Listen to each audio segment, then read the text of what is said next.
us on Facebook at Daunta Along.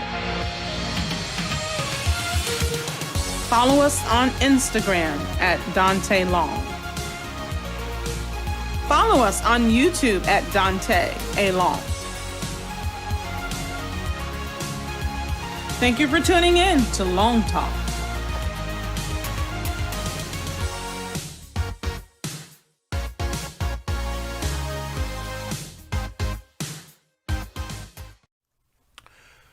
Hello, everyone, and welcome once again to Long Talk. And I'm so excited to have another opportunity to share with you Long Talk here this evening. The most effective way to communicate is when we take the time to share with one another through effective communication. And that is our goal here at Long Talk each time that we get together, that we have a chance to discuss meaningful dialogue and relevant issues and topics, current events, and all things keeping you informed in the present world that we live in. And I'm just so happy to be here tonight and to share with you on this Long Talk. And please, if you don't mind, would you go ahead and connect with us here on Long Talk? Please connect with us on Facebook, Instagram, Twitter, YouTube. If you're on Facebook, please go ahead, like and share. Perhaps you'll do a watch party on this evening. If you're on Instagram, follow us there at Daunta Long, and Twitter, you may do so as many times after these conversations. We have another additional Long Talk on Twitter. And then lastly on YouTube, if you will, please go ahead and subscribe, hit that notification bell so that you can stay engaged with us here at the Life of Long Talk. All right, listen, family, I want to just continue to lift this up and bring this to your attention, that if you are living in the state of Georgia, you have a duty, a responsibility, and that is to make sure that you continue to help with voter registration. We only have just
do that once again.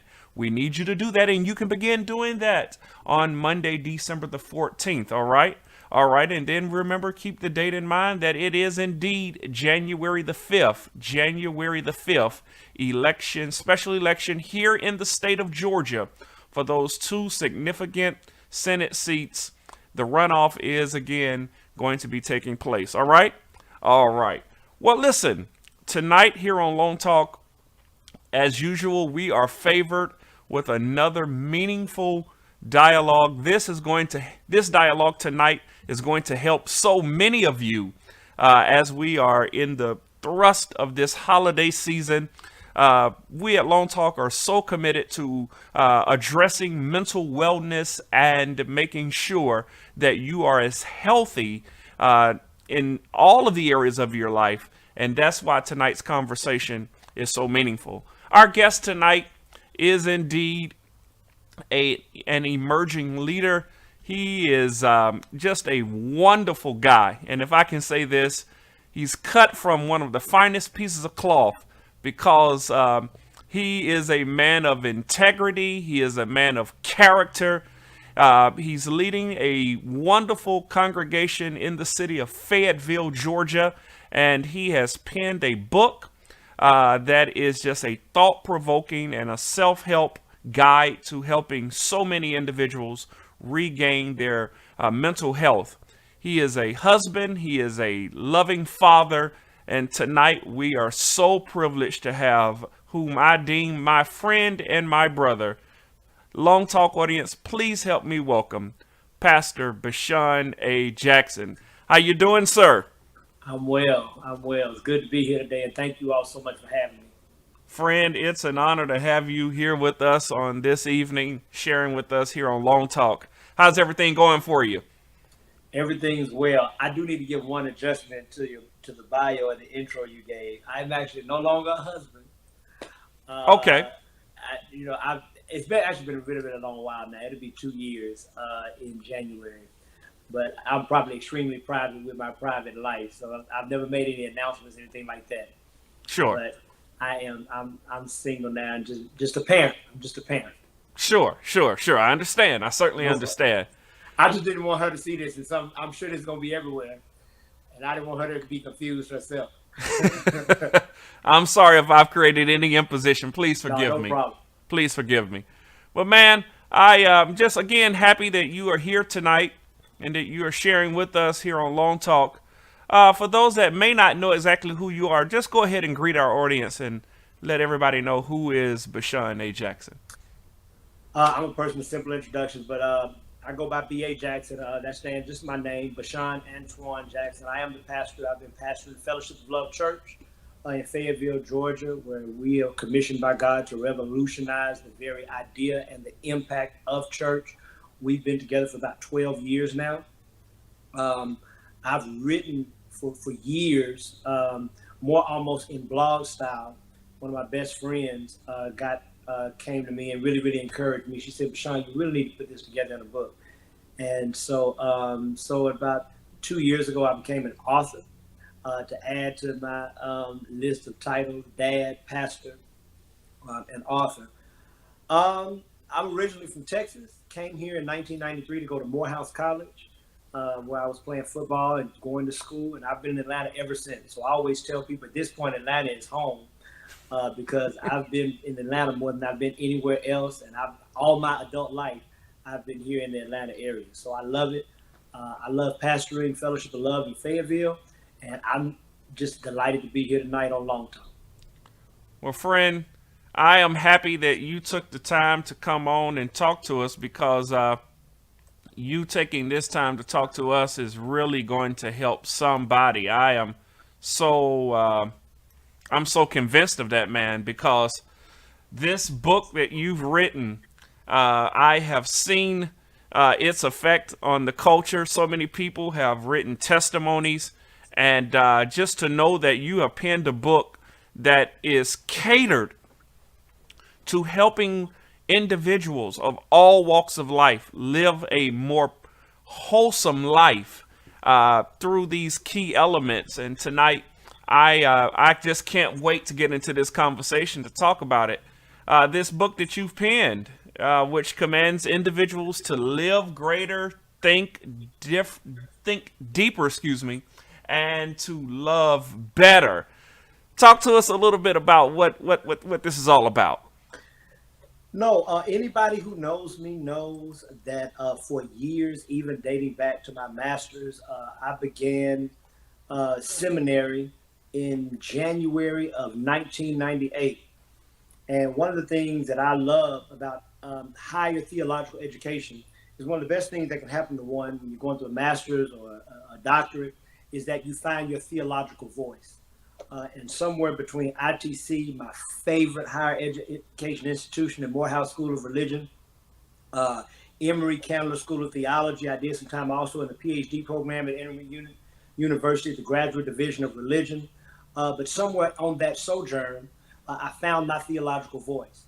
And for me, my voice in theology can be kind of summed up in 3 words, and that is live in love. Everything that I believe intellectually, everything I believe theologically finds its base and finds its matrix in this idea of love.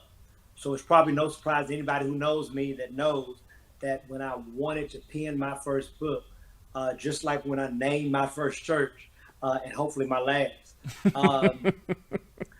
it would somewhere be catered and centered around love. Live Greater, Think Deeper, Love Better is a book of 3 sections.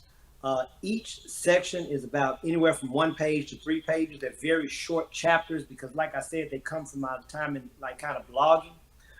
Because these essays that just talk about life. And when we were sorting through the essays, we kind of found there were three different sections. And if you have book, they take 3 different ways. The Live Greater section is more a practical application section about our life. Sure. And at the end of each section, there's a little part at the end that says take action. And it gives you action steps to kind of move into the tomorrow of your life with intentional ways of improving your life in certain areas. Then the Think Deeper section is more an intellectual journey. At the end of each of these chapters, we have discussion questions. We have 1 or 2 discussion questions at the end of each chapter. Because here, one of the things I really, really believe about a strong spirituality, and we'll go back to scripture here where it says, love the Lord God with all your soul, with all your strength, and with all your mind. Mm-hmm. And one of the things that I always encourage my church is you've not loved God fully if you've never loved God with your mind. If you've never thought deeply about God, if you've never asked critical, challenging questions about God, you're not really loving God fully. And so in that Think Deeper section, I would like to think I call us to go beyond maybe some of the surface topics of our spirituality and our Christianity and move to deeper levels of thought. Thought about race, thought about church, thought about our lives, thought about love, thought about racism and things of that nature. And then finally, in the last section, we talk about love. And it's just an idea of how do we love better. And I like it because it begins in the first 2 out of the first 4 chapters in that section are beginning with loving ourselves. Yeah. How do we conceptualize loving ourselves? Last thing I'll say, and I'll give it back to you. When Jesus, in one of the most important texts, at least in my own theological development, in Matthew 22, I think 36 through 40, was asked by that Pharisee, what is the greatest commandment? He said, love the Lord God with all your heart, your mind, your soul, your strength, and love your neighbor as yourself. Mm-hmm. What I don't believe we talk about enough in that text is the presupposition in loving your neighbor as yourself is that you love yourself. The assumption hidden and inherent in that text is that we love ourselves. But the truth of the matter is, if any of us are honest, all of us have had difficulty at some level and to some degree loving ourselves. All of us at some point have struggled with low self-esteem. All of us at some point have struggled with low self-image. All of us have wondered, are we good enough, smart enough, rich enough, well-spoken enough, what have you, athletic enough? And so, we began 2 out of those first 4 chapters just talking about loving ourselves. So that I think it's a very comprehensive journey in some ways. This idea of in order to live greater, you have to think deeper and you have to love better. And so that's kind of the general sweeping summary of kind of what I was trying to do in this text. Man, that's a real loaded, and I just want to add a little more salt and pepper on this loaded baked potato, if you will.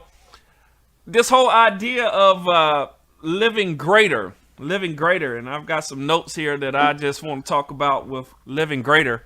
You really place an emphasis on this idea of getting dressed. Mm-hmm. And I know that we've deemed this conversation to be reflections as things to think about and things to ponder on. But this whole idea of getting dressed, and this got me to thinking.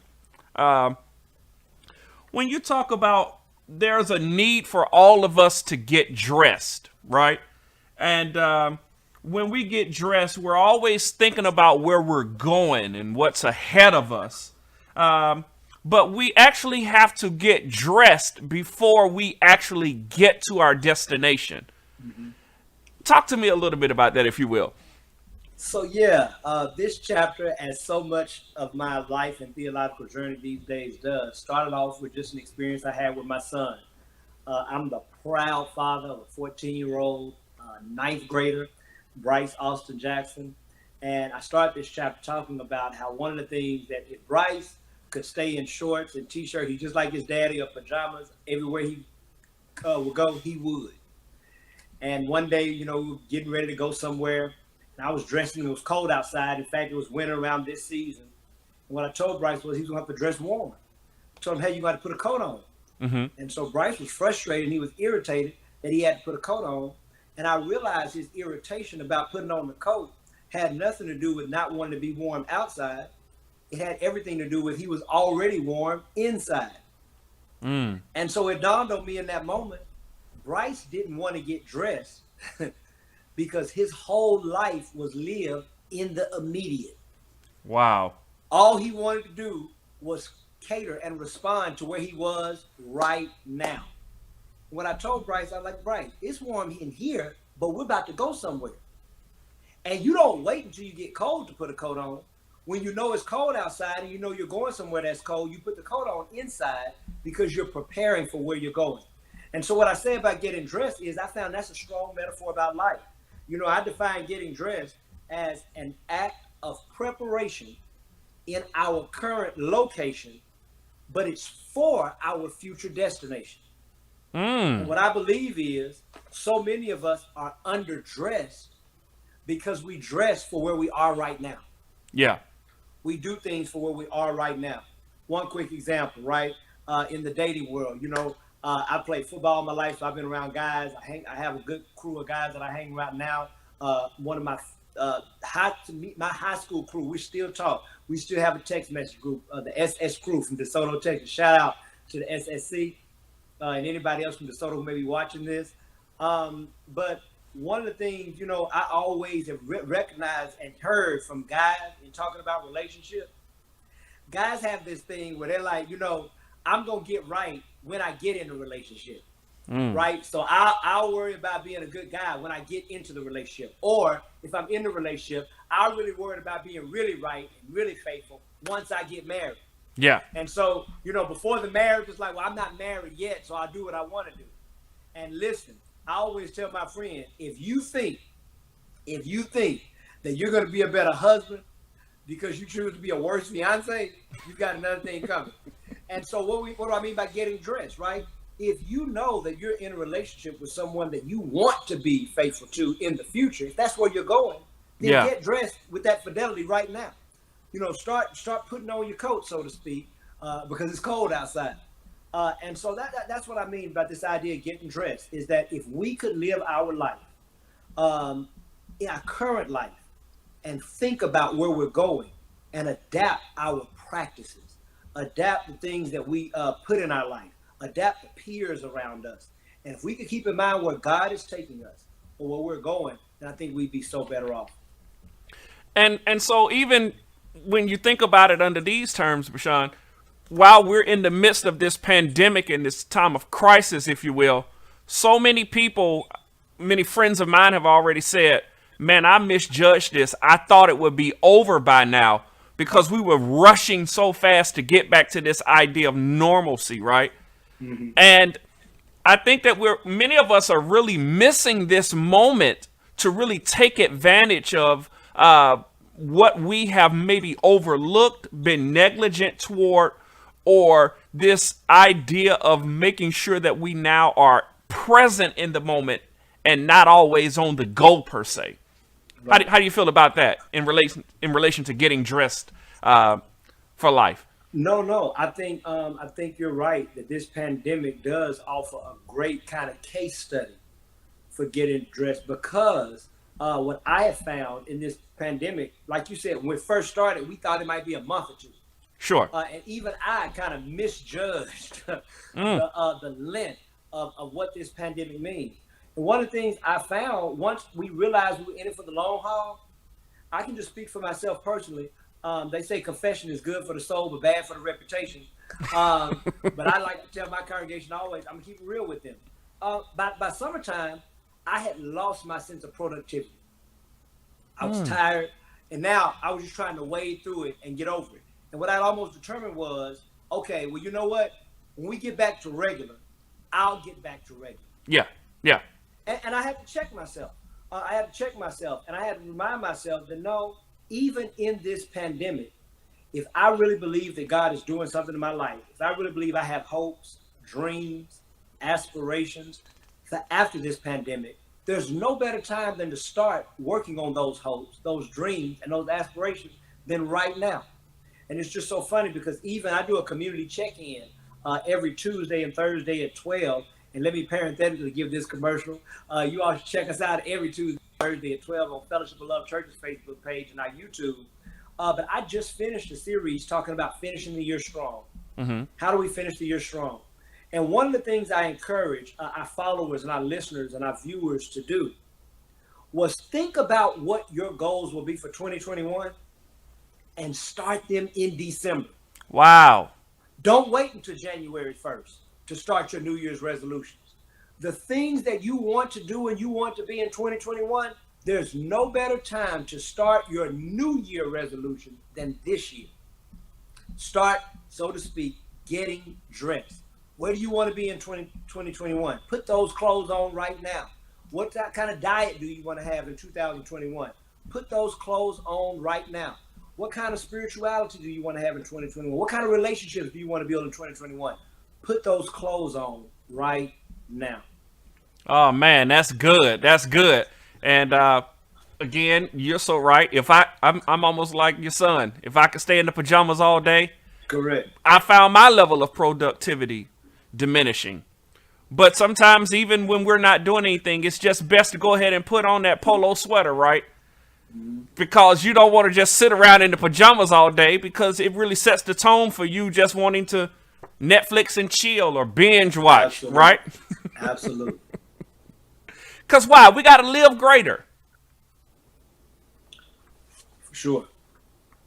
Sean, I really believe that there are some people that are watching us and will watch us that really have been called to do some great things. That's why they have to live greater. I don't think that you and I and many others like us are just satisfied with living from day to day, right? Correct. And here's one of the things that I think is so important about our understanding of greatness. I believe Cornel West, I heard make this distinction the first time, and it was a very important, pivotal distinction for me. He separated the definitions of success and greatness. Wow. Okay.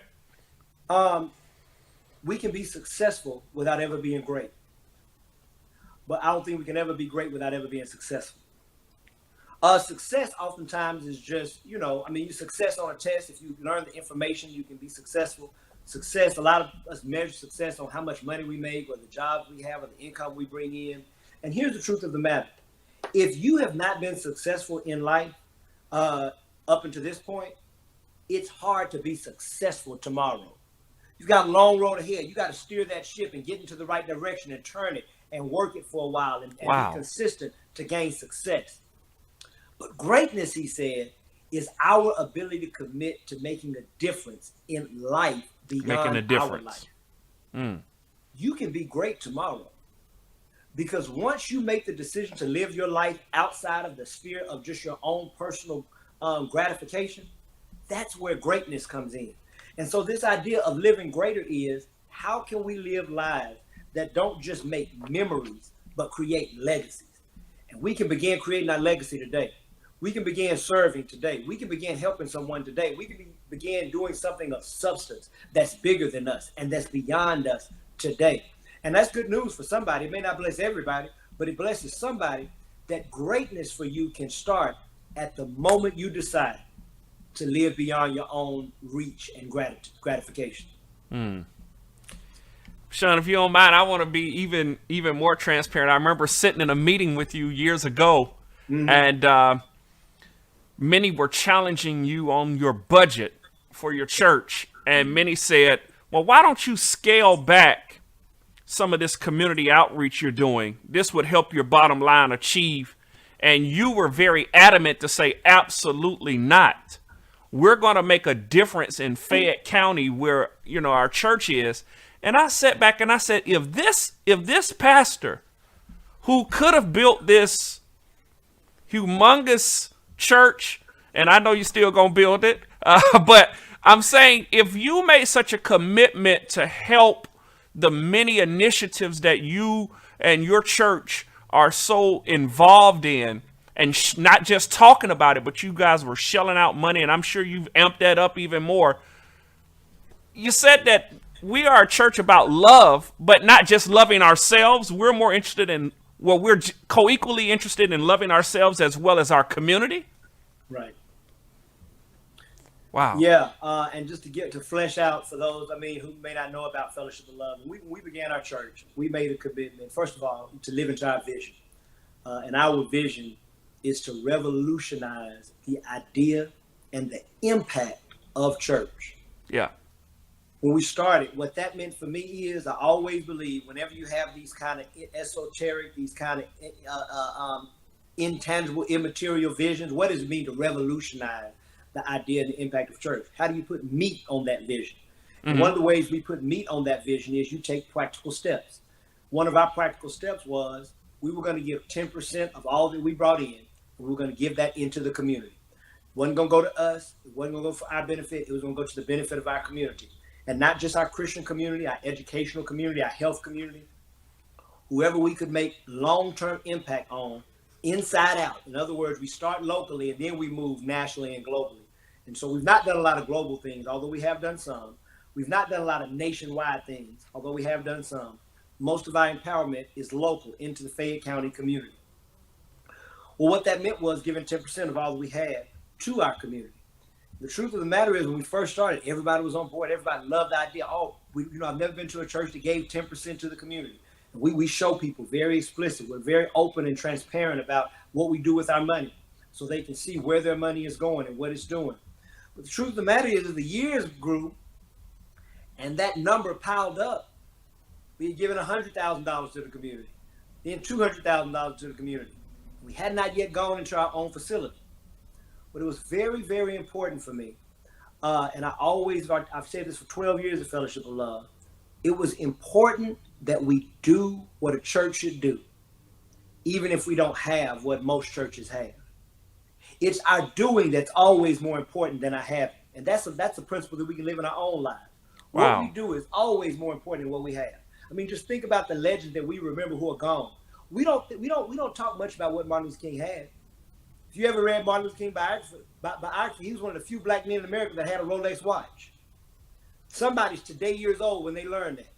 You know why? Because we don't talk much about what Martin Luther King had. We talk about what he did. Our legacy is formed in what we do, not what we have. And so one of the things that was important to me in our church is that we focus on what we do. And we're always going to be doing what a church should do, even when we don't have what a churches have. So even this year, in this pandemic, one of the things that we did on the front end of the spring, we gave almost $10,000 worth of N95 masks to the essential workers, to the city of Fayetteville, to the police departments and the fire departments and the health workers and the Fayette County Health Department. Now, yes, like most churches, has our offering gone down during this COVID pandemic? Absolutely. But here's the great thing about giving proportionately. When our offering has gone down, our giving has gone down, but because we still get anything, we still give something. And so we've just finished a series where we've given to North Fayette Elementary. We've given to the Fayette Care Clinic. The Fayette Care Clinic is in Fayette County. It offers free health care to people who don't have insurance. Mm-hmm. We've blessed them as they are now doing a lot of telemonitoring doctoral visits. And so we've given them some of the equipment they need to help their people. And so we're just continuing to try to move into where God would have us. And again, into what we believe, what greatness really is. And greatness is not about what you have. Greatness is about what you do. Wow. We really could shut the interview down right now because you have given us so much to think about. Man, it's not about what you have. It's about what you're doing. And, man, for those individuals that watch this, and so many always are asking, what is the church doing? I think you just right there in not a very braggadocious way, but in a very practical and real way. These are some of the things that we have done and continue to do.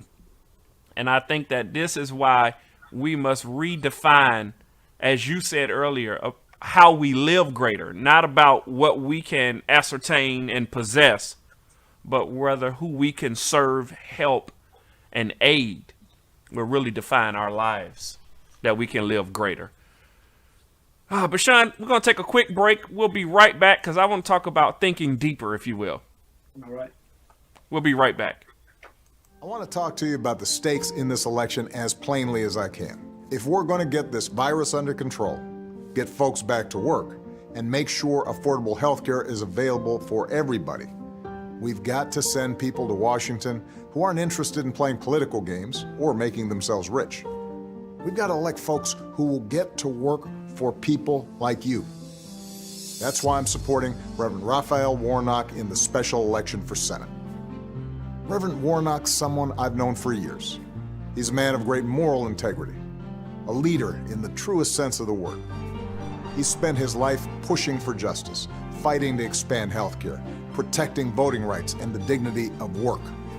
You don't find a lot of people in Washington like Reverend Warnock, and that's exactly why we got to get him there. Please join me in supporting Raphael Warnock for Senate. I'm Raphael Warnock, and I know we can do better. That's why I approve this message.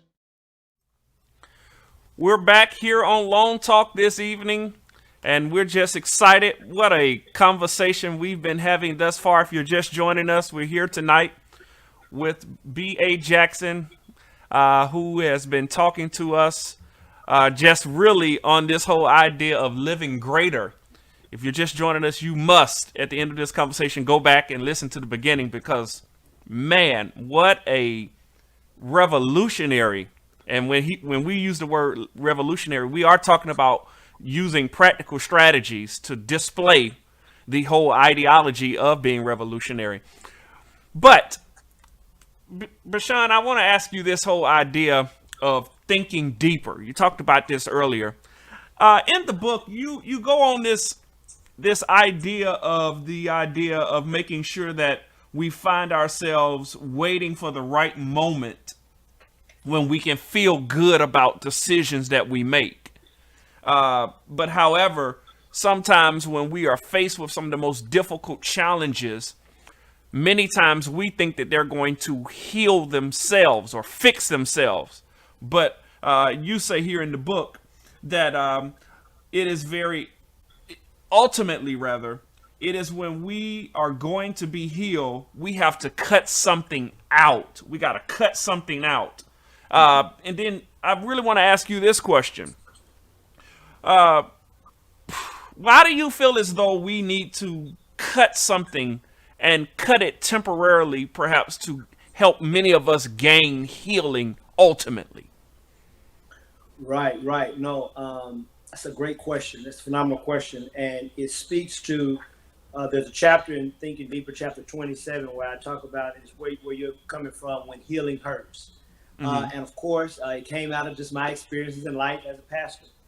And one of the experiences I had, of course, and you know about this, one of the things we're called to do is pray for people when they're going into surgery and when they get diagnosed with difficult medical diagnosis, when people are saying that, giving their last breath, things like that. Had a member one time who had been diagnosed with stomach cancer. And whenever you have that big C word, everyone gets afraid, rightfully so, because cancer has been so devastating to so many of us in our community. I mean, all of us have either family or friend that has not won the battle with cancer.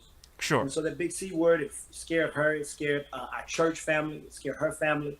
And she went to the doctor, but the good news was they found it early, they caught it early. And she had to have, I think she had stomach cancer, she had to have stomach surgery. What was amazing to me is at the hospital that day, they had the surgery. They said, look, they came back. They said, look, the surgery has gone great. Surgery has gone well. However, she's going to have to stay in the hospital 1 week. And then she'll be in rehab or therapy, rehab facility, maybe, I think it was 3 to 5 weeks. I'm not sure about the details. Get the book. But what happened was I began to think, and as I kind of tell my church members, my sermonic antenna went up. And my theological telescope kind of focused in, because here this lady had successful surgery. Think about this and just get your mind around this. The cancer was gone, but she still had a week in the hospital. She still had to spend 3 to 5 weeks in a rehab. She couldn't eat the way she wanted to eat. She was still in pain. And it dawned on me that everything she would go through in those next 4 to 5 weeks was no longer about the cancer. It was about the healing. She was in the hospital to heal. She had undergone a process to heal. But here's what was interesting and fascinating about that process. She had to make a decision to do one of two things when they told her what she needed to do. Mm-hmm. She could either live with the long-term pain and devastating pain of cancer, or she could take another type of pain, the pain of cancer surgery, where they would cut the surgery out. Here's the tragic moment that she was in. And I know for all of us, it's an easy decision, right? We taking the surgery. But use that as a metaphor for life. She's in a moment and in a situation where pain is not an option. Mm-hmm. It's just which pain are you going to choose? Woo! Are you going to choose the pain of your disease, or are you going to choose the pain of your healing? That's where it began dawning on me that sometimes healing hurts. She would have never got rid of the cancer if she wouldn't have made the choice to be cut. She would have never got rid of the cancer if she wouldn't have made the choice for the cancer in part of her stomach to be cut out. And that's why I began to think about how so many times, many of us, because it's not wrapped under the big word cancer, choose to live with the pain of our disease and not the pain of our healing. And sometimes our diseases are such that there is no way to get rid of them without pain. Oh my goodness. There is no way to get rid of them without cutting something out. And listen, I'm probably talking to somebody right now who the truth of the matter is, you're in pain, but it's a pain you're choosing because you won't choose healing. You won't choose an operation. You won't choose surgery. You won't choose to not be able to eat for a week.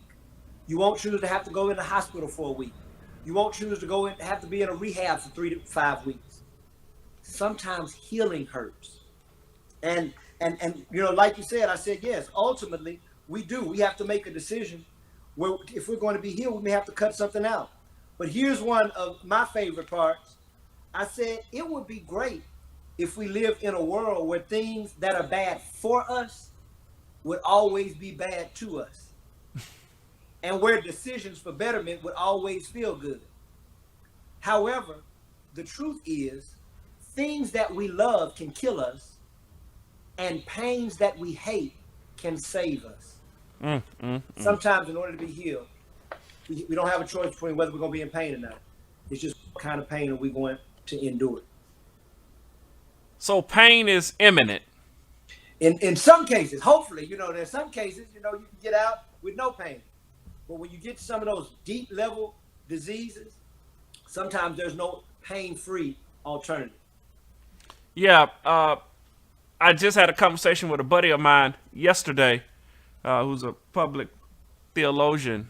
He said he don't want to call himself a scholar, but he said that this whole idea of suffering in life has just really been avoided by most in our sermonic presentations and really in our general discussion, because we believe that if we don't talk about it, somehow it magically is just dealt with in a very intrinsic way. But I said to him, I said, I don't think we would like to make it a part of our general dialogue, because it really talks about the fact that all of us are susceptible, right? And that really says to me, BaSean, it doesn't matter who I am or what I go through. As you said earlier, I've got to make a choice. And all of us have to make a choice in the matter of, do we choose to cut something out? And I know that that's painful, because, man, you telling me I can't go down to my favorite restaurant and eat the fattest burger that I want because it may... Sean, I gotta eat, man. I gotta eat. Yeah. I mean, just so many examples. Like you say, you talk about your diet, but even right now in COVID, you telling me I can't just go where I want to go and do what I want to do and have the fun that I used to have. You're telling me I can't travel like I used to travel. You're telling me I can't have Thanksgiving dinner like I used to have Thanksgiving dinner. But watch this. even in our, you know, you have all these commercials. And I'm so proud to see all these commercials, these reminders to vote and what's coming up and how important it is. But I just finished preaching about this, and think about this, because I love what you just said about sometimes how suffering blossoms and blooms victories. Georgia may not be blue if Stacey Abrams wins the governorship. Georgia may not be blue in the national presidential election if Stacey Abrams wins. One, there may have been fallback and kickback from the frustration. Okay, yeah. But here's the other thing that you realize. It was the work of Stacey Abrams and the voter registration drive she went on in her nonprofit after her loss that was one of the major factors in turning Georgia blue in the presidential election. Stacey Abrams said after she lost the governor's election, she felt she had been cheated, and I think many of us felt she had been cheated. There were so many stats about how they froze voter registration and things like that, mostly in black communities. Stacey Abrams said for 10 days she was just kind of laid and cried and was catatonic. Then she said she got up. She said, I got to go to work. And she began working in that moment to register more voters. And I believe the number's like 700,000, 800,000 registered voters through Stacey Abrams, her organization, and her work.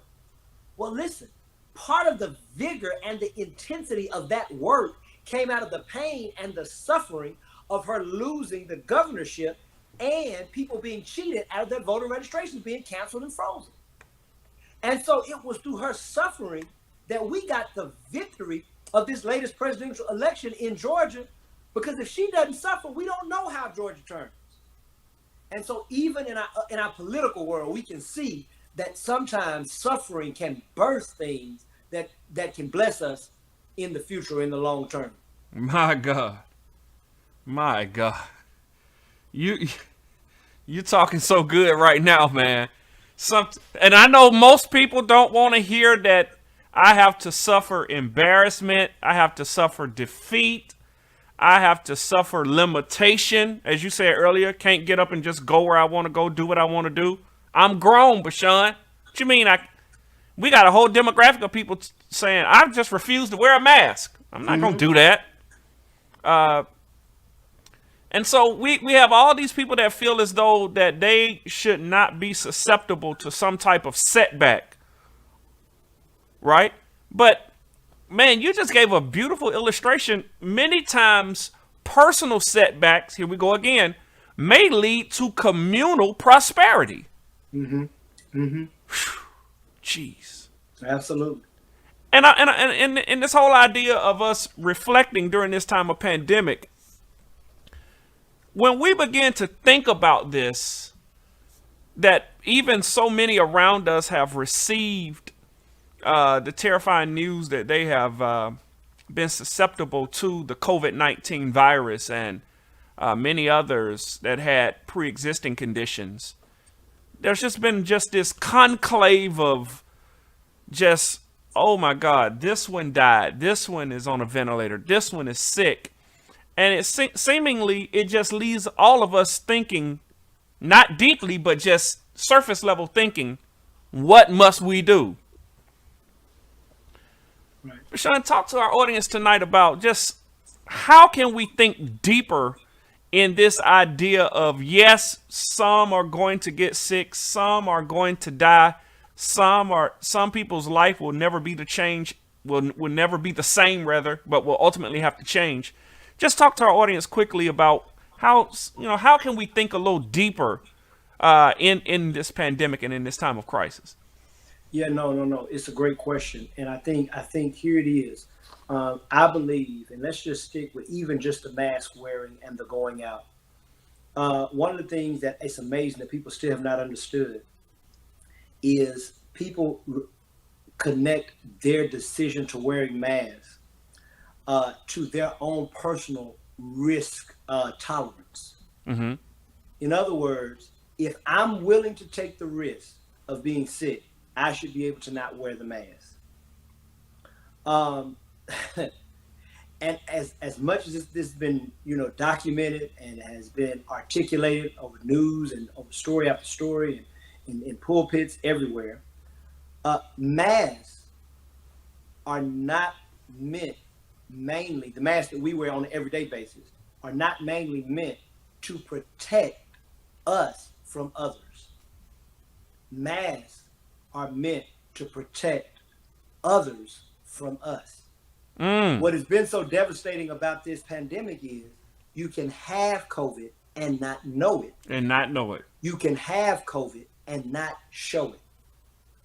And I'm reminded of the scripture where Paul kind of talks about if something would offend your brother, if you eat meat, but you bring your brother over who doesn't eat meat, Paul says essentially, put away the meat. Put away your meat. Yeah, yeah. Put away the meat, not because it's not okay for you to eat it, but to honor your influence on them.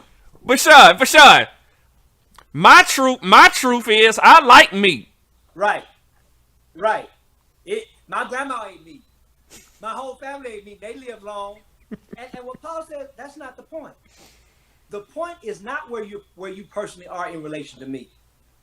The point is prioritizing other, prioritizing neighbor, Yeah. prioritizing relationship. And so what Paul says, if it will make them feel better for you to put away the meat for that night, put away the meat. Such is the case with this mask thing. Whatever your own personal risk tolerance is, that's not the point. The point is because you could have it and not know it, and have it and not show it, I'm not wearing a mask for me. I'm wearing a mask so that if I have it and don't know it and I'm not showing it, I'm protecting you.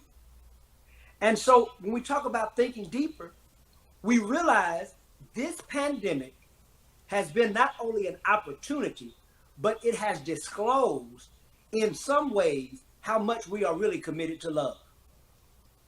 Because that's really what wearing a mask is about. Mask ultimately for me is a call for us to love others. So when I go out and wear my mask, I'm not talking about my risk tolerance. I actually, somewhere hope and believe that if I had COVID, I'm young enough and in shape enough and healthy enough to withstand it. So I'm not wearing a mask necessarily for me. I'm wearing a mask to make a statement in my community that I love you. When I walk into Publix, I want to make a statement. I love you all. When I walk into my church, I want to make a statement. I love you all. We're not having church, but we meet, for those of us who do meet, to have virtual church. And so the question, even in this pandemic, is we always come back to the question, is how are we called to love in this moment? And in this moment, we may be called to love by wearing masks. We may be called to love by staying at home, even when we don't want to. We may be called to love our grandparents and our aunts and our uncles by not visiting them. How are we called to love? How are we? It's not just as simple as what's my own personal risk tolerance or what do I like or what, so forth, so on. No. How are we called to love? We're called to love, as you say in the book, to love better. Absolutely. This idea, and man, we got to come back and do this some more. But in the book, you started talking about this idea of us turning a blind eye because it does not necessarily have a direct effect on us, right? Mm-hmm. But Sean, that's you and your problem. Right. That's them over there. And sometimes we've even said it candidly.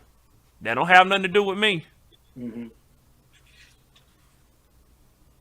Right. Yeah. We're always challenges. How do we expand our social sensitivity? Social sensitivity. Wow. How do we expand our relational solidarity?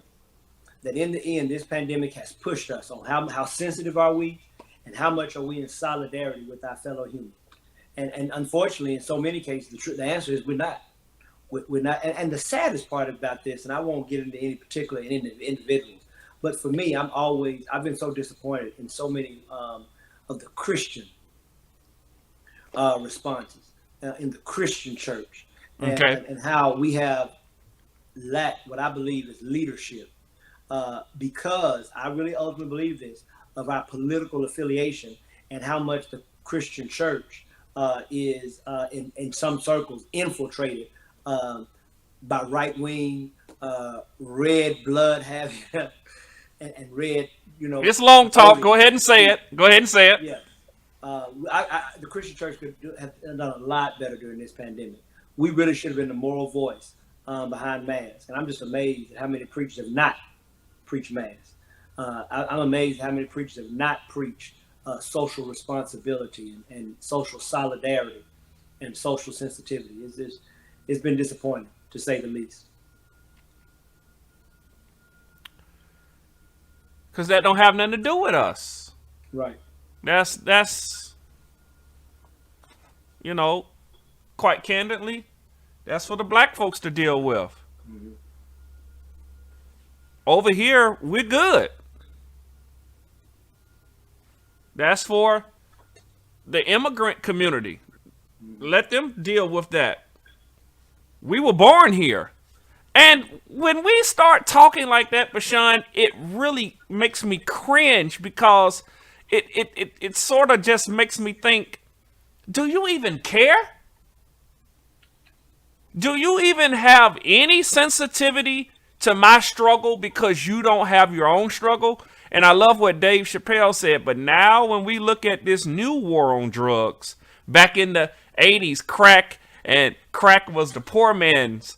But now we're looking at this new war on drugs. And when Dave Chappelle said, not funny now, huh? Because somehow in this thing we call life, when tables are turned, most times those who are insensitive wish to receive the most attention. Mm-hmm. Isn't that ironic? Mm-hmm. Absolutely. But I'm really moved tonight that you are really raising this issue and this call to action that we must love better. And I want so many to reflect on this idea of loving better, which is greater than just me and mine, right? Correct. Speak to somebody who is asking the question, BaSean. All my life, I've only been taught to be concerned about is just my house, my community. Right. Why should I even care about those that are on the other side of town or of a different ethnicity or a different sexual orientation, and all of these different things that some seemingly divide us and separatize us and even in many times disenfranchise many of us? Yeah, no, and that's critical, and I'm so glad that you expanded the conversation even beyond race, to even how we in the on the subject, on the issue of sexuality, how we on the issue of gender, how we on the issue of class, because all these are interconnected and interwoven. And for me, as a Christian, one of the reasons I'm a Christian is because I always take my cue from Christ. Sure. And I just believe one of the things that's so interesting is, let me tell you how important loving others who we don't naturally identify with is, that I don't think we talk about as much as we should. We're not in Bible study, but in Luke 10, I believe Luke 10 is one of my favorite chapters in the Bible. And one of the reasons it's one of my favorite chapters in the Bible is a very familiar story about the Good Samaritan. Yeah. We often talk about the Good Samaritan in relation to loving others. But I don't think we attribute the weight that this conversation is having in the moment, because we divorced the Good Samaritan away from its soteriological roots. I know I just used the big SAT word, y'all, but if anybody from Fellowship of Love is watching, that's what I do now. All it means when we say soteriology, we're just talking about the study of salvation. So what I'm saying is, when we talk about the Good Samaritan, we divorce the Good Samaritan from its roots in a conversation about salvation. Let me tell you just how important it is. If you remember, the Good Samaritan starts with a conversation of, how do I get to eternal life? Jesus answers, well, what do you read in the text? What do you read in the law? Right? So we're clear, if it's about eternal life, the conversation is about salvation. Jesus says, what do you read? And that's when he says, love the Lord your God with all your heart and strength, and love your neighbor as yourself. And then he asks Jesus again, now, who is my neighbor? And then for those of you who may not be Christian right now, who are following this, long story short, a man, let me give you in modern terms. Black man in the 1940s on the side of the road, maybe put it in slavery times, on the side of the road dead.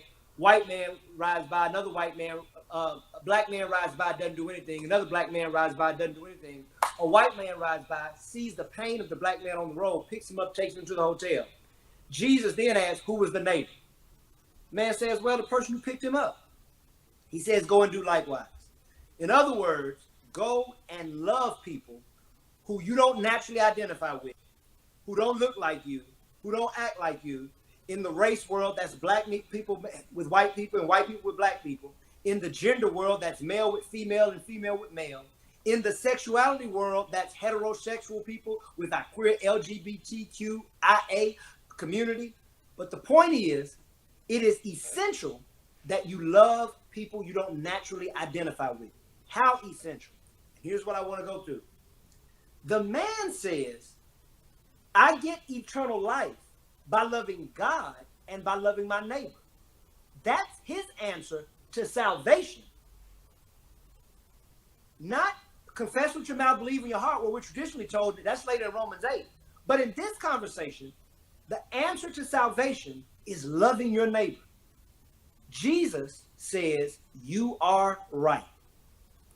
In that passage, loving people who we don't identify with is so important that the future of our existence eternally is based on it.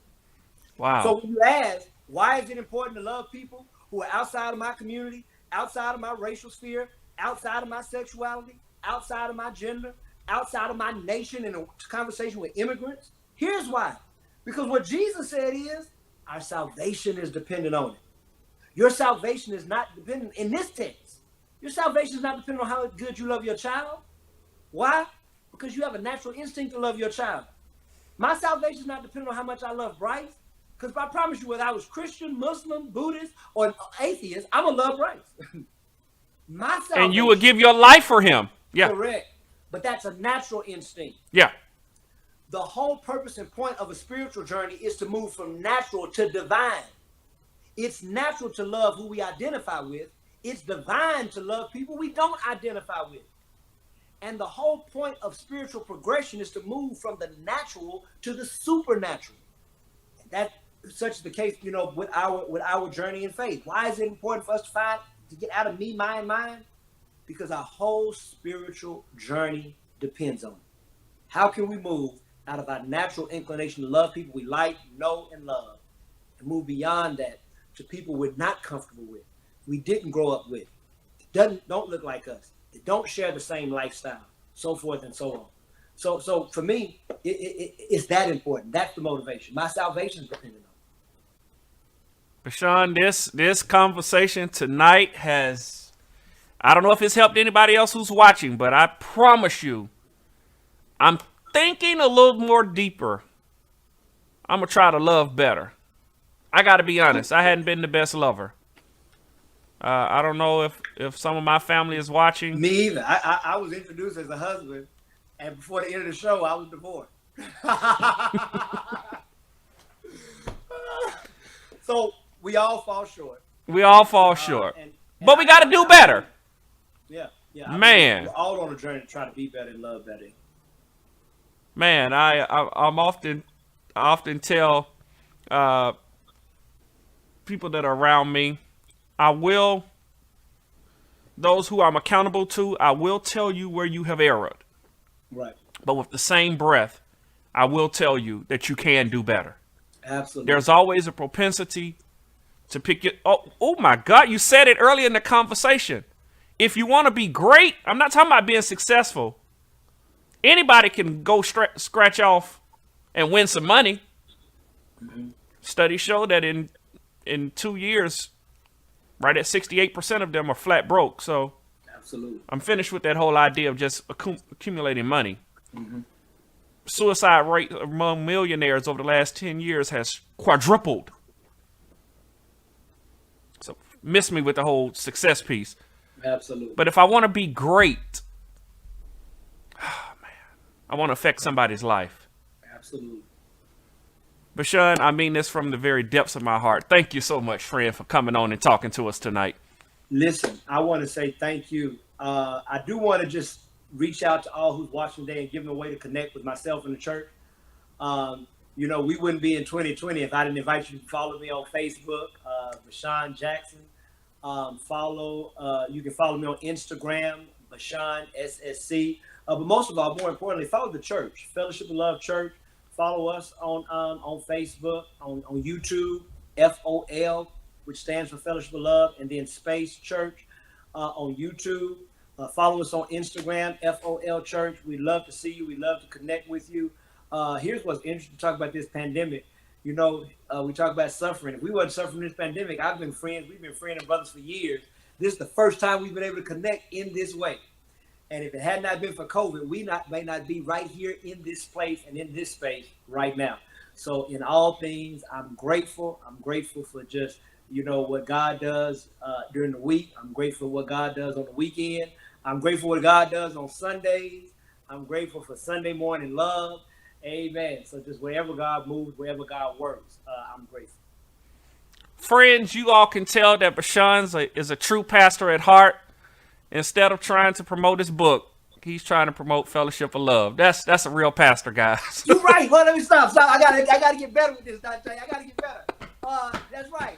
You can get my book, Live Greater, Think Deeper, Love Better, Spiritual Reflections for the Heart, Mind, and Soul. You can go to my website, bajackson.com, and order from me.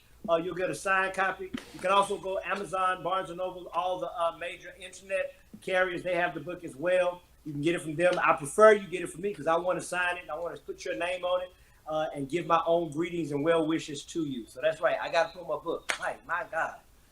My goodness. Friends, BaSean A. Jackson, man, thank you so much for coming on talking to us tonight.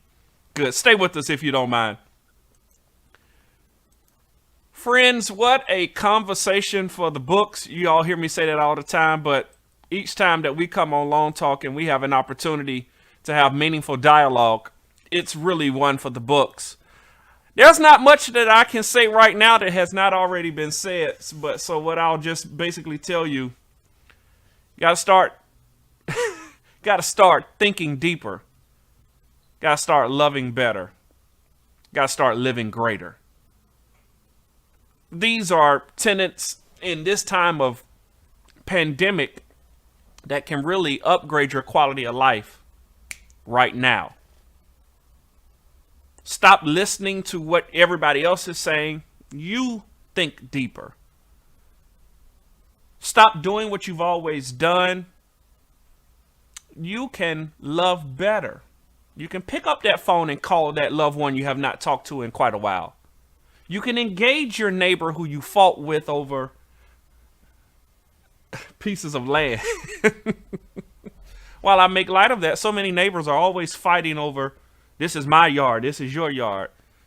Is that my mail? Is it, all of these things that we just... One of my neighbors said to me the other day, why is this such a big deal? And I had to agree with her. And all of these relationships that we have, we got to live greater. We've got to think deeper. We've got to love better. And it's really going to improve our quality of life in such a meaningful way. And I want you to change your focus, not about just being successful. While it does have its place, the greater good for us all is when we become better. So I want you to think about that. And I want you to really pander on that. All right? Well, thank you for watching Long Talk. It's always a privilege to have you watching. Remember to stay connected to us. We're here every Tuesday and Thursday evening at 7:30 p.m. Eastern Standard Time. So join us next time for another Long Talk. We thank you so much, and God bless. Follow us on Facebook at Daunta A. Long. Follow us on Instagram at Daunta Long. Follow us on YouTube at Daunta A. Long. Thank you for tuning in to Long Talk.